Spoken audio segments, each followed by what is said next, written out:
বাংলাদেশ মহাকাশ গবেষণা কেন্দ্রে নিয়োগ বিজ্ঞপ্তি 2025 সালের জন্য নতুন নিয়োগ বিজ্ঞপ্তি প্রকাশ করেছে। এই বিজ্ঞপ্তিতে বিভিন্ন পদে মোট 2-4 জন কর্মকর্তা ও কর্মচারী নিয়োগ দেওয়া হবে।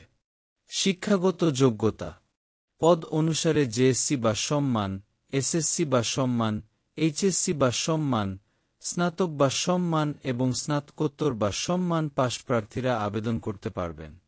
বয়স সীমা: 1 মে 2025 তারিখে প্রার্থীদের বয়স 1 থেকে 3 বছরের মধ্যে হতে হবে।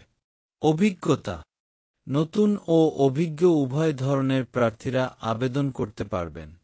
আবেদন শুরুর তারিখ 1 মে 2025 সকাল 10:00 আবেদন শেষের তারিখ 5 জুন 2025 বিকাল 5:00